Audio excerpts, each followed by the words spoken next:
Hi hello నమస్తే welcome to our channel. This is Srinivas Ravinothala Bharadwaj. మన భారతదేశంలో తిరుమల, అలాగే విజయవాడ కనకదుర్గమ్మ తరువాత అంతటి ప్రాశస్త్యం ఉన్నటువంటి టెంపుల్స్ లో పూరి జగన్నాథ్ ఆలయం కూడా చాలా ప్రసిద్ధి చెందింది. ఇది ఒడిస్సాలోని పూరిలో జగన్నాథ రథయాత్ర ఎంత వైభవంగా జరుగుతుందో మనందరికీ తెలిసిందే. అయితే అసలు ఈ పూరి జగన్నాథుడి యొక్క చరిత్ర ఏమిటి, అసలు విశ్వావసుడు అనే అతను ఎవరు, ఇక్కడ విగ్రహాలు ఎందుకు అసంపూర్ణంగా చెక్కబడి ఉన్నాయి, అలాగే నందిఘోష అంటే ఏంటి, ఇక్కడ బంగారు చీపురుతోటి ఎందుకు స్వామివారి దగ్గర చిమ్ముతారు అనే ఇంట్రెస్టింగ్ టాపిక్స్ ని ఈ రోజు మనం తెలుసుకున్నాం. ఈ జగన్నాథుని దర్శనం కోసం లక్షలాది మంది భక్తులు తరలి వస్తూ ఉంటారు.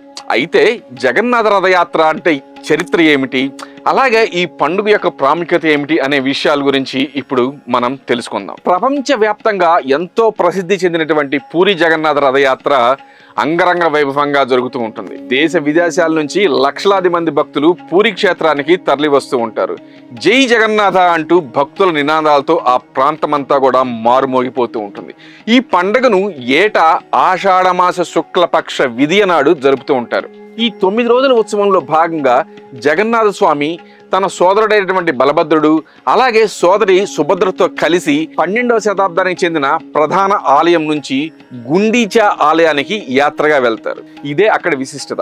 పురాణాల ప్రకారం గుండీచా ఆలయాన్ని స్వామివారి జన్మస్థలంగా భక్తులు విశ్వసిస్తూ ఉంటారు. హిందూ పవిత్ర గ్రంథాల ప్రకారం జగన్నాథుని సోదరి సుభద్ర పూరికి ప్రయాణించాలని కోరుకుంటుంది. అయితే దేవి సుభద్ర కోరికను తీర్చడానికి జగన్నాథుడు, అతని అన్నయ్యేటువంటి బలభద్రుడు పూరికి రథాన్ని నడుపుతారు. పూరి జగన్నాథ రథయాత్ర ప్రస్తావన బ్రహ్మపురాణం, పద్మపురాణం వంటి పురాతన గ్రంథాల్లో ఉంది. ఇది 460 సంవత్సరాలకు పైగా పురాతనమైనదని నమ్ముతూ ఉంటారు.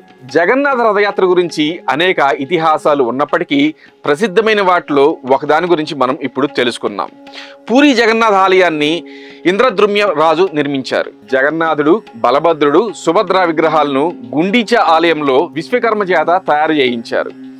రాణి గుండీచా ఇంద్రద్రుమ్య భార్య. రాణి గుండీచకు ఇచ్చిన వాగ్దానం ప్రకారం ప్రతి సంవత్సరము రథయాత్ర సమయంలో దేవతలు గుండీచా ఆలయాన్ని సందర్శిస్తూ ఉంటుంటారు. మన భారతదేశంలో పురాణ కాలం నుండి ప్రసిద్ధి చెందిన పట్టణాల్లో పూరి పట్టణం ఒకటని ఇందాక చెప్పుకున్నాం. ఈ పట్టణం ఒరిస్సా రాష్ట్ర రాజధాని అయిన భువనేశ్వర్కి దాదాపు 60 కిలోమీటర్ల దూరంలో ఉంటుంది. ఈ పట్టణాన్ని పూర్వం పురుషోత్తమ క్షేత్రం అని, శ్రీక్షేత్రం అని కూడా పిలిచేవారు. ఈ పట్టణంలో విష్ణువు జగన్నాథుని పేరట కొలువై పూజలు అందుకుంటూ ఉన్నారు. ఈ ఆలయం వైష్ణవ దివ్యక్షేత్రాల్లో ప్రముఖమైనది. హిందువులు అతి పవిత్రంగా భావించే చార్ధామ్ పుణ్యక్షేత్రాల్లో ఒకటవటం విశేషం. ఈ ఆలయాన్ని 1078లో కళింగ పాలకుడైన అనంతవర్మ చోడగంగాదేవ ప్రారంభించగా ఆయన మనవడైనటువంటి రాజా అనంగా భీమ్దేవ్ పాలనలో పూర్తయింది. అంతకుముందు అక్కడున్న ఆలయాన్ని ఇంద్రద్రుమ్య మహారాజు కట్టించారని చెబుతూ ఉంటారు. దీనికి ఒక ఆసక్తికరమైనటువంటి కథ కూడా ప్రాచుర్యంలో ఉంది. ఈ జగన్నాథుడు గిరిజనుల దేవుడని, నీలమాధవుడు అనే పేరుతో పూజలు అందుకుంటూ ఉంటారని స్థల పురాణం చెబుతుంది. అడవిలో ఓ రహస్య ప్రదేశంలో ఉన్న ఈ జగన్నాథుణ్ణి గిరిజనుల రాజైన విశ్వావసుడు పూజించేవాడట. విషయం తెలుసుకున్న ఇంద్రద్రుమ్య మహారాజు ఆ రహస్యాన్ని కనిపెట్టడానికి విద్యాపతి అనే బ్రాహ్మణ యువకుణ్ణి అడవికి పంపిస్తాడు. విశ్వావసుడి కూతురైనటువంటి లలితను విద్యాపతిని ప్రేమించి పెళ్లాడతాడు. ఈ జగన్నాథ విగ్రహాన్ని చూపించమని పదే పదే ప్రాధాయపడుతూ ఉన్న అల్లుడి విన్నపాన్ని కాదనలేక ఆ సవరరాజు అతని కళ్లకు గంతలు కట్టి గుడి దగ్గరకు తీసుకువెళ్తారు. విద్యాపతి ఆ దారి తెలుసుకునేందుకు తెలివిగా తాను వెళ్లే ఆ దారి పొడవున ఆవాలను జారవిరుస్తారు. కొన్నాళ్లకు అవి మొలకెత్తి దారి స్పష్టంగా తెలుస్తుంది. దీంతో వెంటనే అతను ఇంద్రద్రుమ్య మహారాజుకు కబురు పంపిస్తారు. రాజు అడవికి చేరుకునేలోగా అక్కడ ఆ విగ్రహాలు మాయమవుతాయి. దీంతో ఇంద్రద్రుమ్యుడు నిరాశతో నిరాహార దీక్ష మొదలుపెట్టి అశ్వమేధ యాగాన్ని చేపడతారు. నీలాచలం మీద ఓ ఆలయాన్ని నిర్మించి నరసింహస్వామి విగ్రహాన్ని ప్రతిష్ఠిస్తారు. ఒకనాడు ఆయన అక్కడే నిద్రిస్తుండగా జగన్నాథుడు కల్లో కనిపించి సముద్ర తీరంలో చాంకీ నది ముఖద్వారానికి వేప కొయ్యలు కొట్టుకొస్తాయని, వాటితో విగ్రహాలు చేయించమని ఆదేశిస్తారు. కొయ్యలైతే కొట్టుకొచ్చాయి గాని విగ్రహ నిర్మాణానికి ఎవ్వరూ ముందుకు రాలేరు. ఏం చేయాలా అని రాజు ఆలోచిస్తున్న సమయంలో దేవశిల్పి విశ్వకర్మ వికలాంగుడు రూపంలో వస్తాడు. తానొక్కడే రహస్యంగా ఓ గదిలో విగ్రహాలకు రూపకల్పన చేస్తానని, ఆ సమయంలో పచ్చి మంచినీళ్లు కూడా ముట్టుకోనని, ఒక 21 రోజులు ఎవ్వరు కూడా తనని డిస్టర్బ్ చేయొద్దని చెప్తారు. అయితే ఆ 21 రోజులు కూడా రాజు అక్కడికి ఎవరిని కూడా పంపించకుండా చాలా జాగ్రత్త పడతాడు. అయితే ఈ షరతుని రాజు అంగీకరించాడు, కానీ రోజులు గడుస్తూనే ఉంటాయి. గదిలోంచి ఎలాంటి శబ్దము రాదు. అసలు విగ్రహాలు చేస్తున్నారా చేయట్లేదా అనే సందిగ్ధంలో ఉంటారు రాజు. దీంతో రాణి గుండీచాదేవి మహారాజుని తొందరబెట్టి గడువు పూర్తి కాకుండానే రాజు తలుపులు తెరిపిస్తాడు. ఆశ్చర్యంగా అక్కడ శిల్పి కనిపించడు. చేతులు కాళ్ళు లేని సగం చెక్కిన విగ్రహాలు మాత్రమే దర్శనమిస్తాయి. అందుకనే ఇక్కడ స్వామివారికి అభయహస్తం గాని వరదహస్తం గాని ఇక్కడ మనకి దర్శనమివ్వదు. పశ్చాత్తాపంతో రాజు బ్రహ్మదేవుణ్ణి ప్రార్థిస్తాడు. చతుర్ముఖుడైనటువంటి బ్రహ్మ ప్రత్యక్షమై ఇక మీదట అదే రూపంలో విగ్రహాలు పూజలు అందుకుంటూ ఉంటాయని ఆయన సెలవిస్తారు. తానే స్వయంగా వాటిని ప్రాణప్రతిష్ఠ చేస్తారు. అందుకే పూరి ఆలయంలో విగ్రహాలకు అభయహస్తం వరదహస్తం కనిపించవు. చతుర్దశ భువనాలను వీక్షించడానిక అన్నట్లు ఇంతింత కళ్ళు మాత్రం పెద్దవిగా ఉంటాయి. దేశంలో ఎక్కడా లేని విధంగా పూజలు అందుకుంటున్న ఇక్కడి ఈ దారుదేవత మూర్తులను 8 నుంచి 12 లేకపోతే 19 సంవత్సరాలకు ఒకసారి మాత్రం మార్చి నూతన దేవతా మూర్తులను ప్రతిష్ఠిస్తూ ఉంటారు. దీనిని నవకళేబర ఉత్సవంగా నిర్వహిస్తూ ఉంటారు పూరిలో. ఈ ఆలయ ఆధ్వర్యంలో జరిగే ఉత్సవాలన్నిటికల్లా ముఖ్యమైనది జగన్నాథ రథయాత్ర. జగన్నాథ రథయాత్రగా పిలువబడే ఈ రథయాత్రలో లక్షలాది భక్తులు పాల్గొంటూ ఉంటారు. సాధారణంగా ఏ హిందూ ఆలయంలో అయినా సరే ఊరేగింపు నిమిత్తం మూల విరాట్ను అస్సలు కదిలించరు. అందుకు ఉత్సవ విగ్రహాలు ఉంటాయి. ఆ ఉత్సవ విగ్రహాలతోటే సహజంగా ఎక్కడైనా కానీ ఊరేగింపులు అవి చేస్తూ ఉంటారు. అయితే సేవలో ఏటా ఒక రథాన్ని వినియోగించడం అన్ని చోట్ల చూసేదే. ఈ సాంప్రదాయాలన్నింటినీ మినహాయింపుగా ఒడిస్సాలో ఈ పూరి జగన్నాథ స్వామి ఆలయం బలభద్ర సుభద్రలతో సహా ఈ ఆలయంలో కొలిగినటువంటి జగన్నాథ స్వామిని ఏడాదికి ఒకసారి గుడిలోంచి బయటకు తీసుకువచ్చి భక్తులకు కనువిందు చేస్తారు. ఊరేగించేందుకు ఏటా కొత్త రథాలను తయారు చేస్తూ ఉంటారు. అందుకే ఈ జగన్నాథ రథయాత్ర అత్యంత అపురూపంగా భక్తులు భావిస్తూ ఉంటారు. ఈ ఉత్సవం ప్రతి సంవత్సరం ఆషాఢ శుద్ధ విధియ రోజున ప్రారంభమై 3 కిలోమీటర్ల దూరంలో ఉండేటువంటి గుండీచా ఆలయం వరకు సాగుతూ ఉంటుంది. ఆ తరువాత సుభద్ర బలభద్ర సమేత జగన్నాథ ఉత్సవ మూర్తులు బహుదా యాత్ర పేరిట తిరిగి పూరి ఆలయానికి చేరడంతో ఈ యాత్ర ముగుస్తుంది. ఇది 12 రోజుల పాటు జరిగేటువంటి ఉత్సవం. వైశాఖ మాసం బహుళ విధియ నాడు రథ నిర్మాణానికి కావలసిన ఏర్పాట్లు చేయమని ఆదేశిస్తాడు పూరిరాజు. అందుకు అవసరమైన వృక్షాలను 1072 ముక్కలుగా ఖండించి పూరికి తరలిస్తారు. ఇక ప్రధాన పూజారి, 9 మంది ముఖ్య శిల్పులు, వారి సహాయకులు, మరో దాదాపు 100-125 మంది కలిసి అక్షయ తృతీయ నాడు రథ నిర్మాణాన్ని మొదలు పెడతారు. 1072 వృక్ష భాగాలను నిర్మాణానికి అనువుగా 2188 ముక్కలుగా ఖండిస్తారు.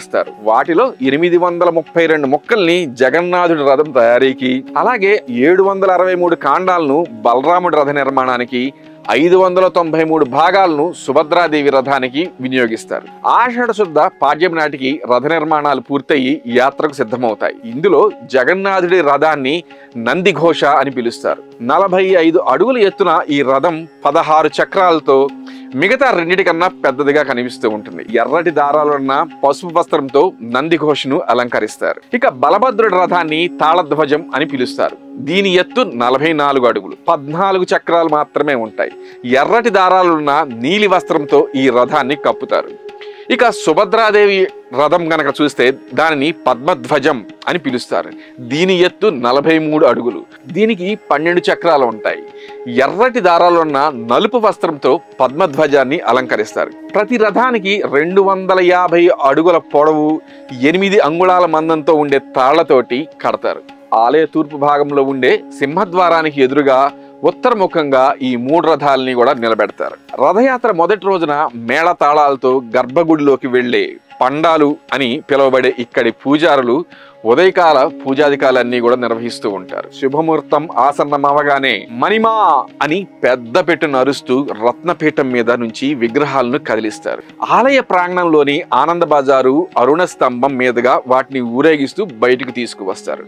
ఈ క్రమంలో ముందుగా దాదాపు 5.5 అడుగులు ఎత్తుండే బలరాముడి విగ్రహాన్ని మొదటగా బయటకు తీసుకొస్తారు. బలభద్రుడిని చూడగానే జై బలరామ, జై జై బలదేవ అంటూ భక్తులు చేసే జై జై ధ్వానాలు ఆ ప్రాంతమంతా కూడా మారుమోగిపోతూ ఉంటుంటాయి. ఇక బలరాముడి విగ్రహాన్ని ఆయన రథమైనటువంటి తాళధ్వజంపై ప్రతిష్ఠింపజేస్తారు. అనంతరం ఆ స్వామి విగ్రహానికి అలంకరించిన తలపాగా ఇతర అలంకరణలు తీసి భక్తులకు పంచిపెడుతూ ఉంటారు. వాటి కోసం భక్తులు ఎగబడుతూ ఉంటే ఆ కోలాహలమే వేరు. అనంతరం ఇదే పద్ధతిలో సుభద్రాదేవి విగ్రహాన్ని కూడా బయటకు తీసుకువచ్చి పద్మధ్వజం మీద ఆమెను ప్రతిష్ఠిస్తారు. ఇక బంగారు చీపుడుతో శుభ్రం చేసే సంస్థానాధీశులు సుభద్ర, జగన్నాథ, బలభద్రులు రథారూఢులై యాత్రకు సిద్ధంగా ఉండగా పూరి సంస్థానాధీశులు అక్కడికి చేరుకుంటారు. జగన్నాథుడికి నమస్కరించి రథం మీదకి ఎక్కి స్వామి ముంగట బంగారు చీపుతో అక్కడంతా కూడా శుభ్రం చేస్తారు. ఈ వేడుకను చరపహార అంటారు. అనంతరం స్వామిపై గంధం నీళ్లు చిలకరించి కిందకి దిగి రథం చుట్టూ 3 సార్లు ప్రదక్షిణ చేస్తారు. ఇదే తరహాలో బలరాముణ్ణి, సుభద్రాదేవిని అర్చించి వారి రథాల చుట్టూ కూడా ప్రదక్షిణలు చేస్తారు. అనంతరం రథాలకు తాత్కాలికంగా అమర్చిన తాటి మెట్లను తొలగించేస్తారు. ఇక యాత్ర మొదలవడమే తరువాయి. జగన్నాథుడి రథం మీద ఉండే ప్రధాన పండా నుంచి సూచన రాగానే కస్తూరి కళ్ళావిని చల్లి హారతిచ్చి జై జగన్నాథ అని పెద్ద పెట్టి నరుస్తూ తాళను పట్టుకుని రథాన్ని లాగడం మొదలు పెడతారు. విశాలమైన బోడదండ అని పిలువబడే ప్రధాన మార్గం గుండా ఈ యాత్ర నిదానంగా సాగుతూ ఉంటుంటుంది. చూసారు కదా ఫ్రెండ్స్, పూరి జగన్నాథుడి యొక్క యాత్ర యొక్క రహస్యాలు, ఆ విగ్రహాలు ఎలా తయారు చేశారు, ఏ విధంగా యాత్ర ముగుస్తుంది ఏంటి అనేది.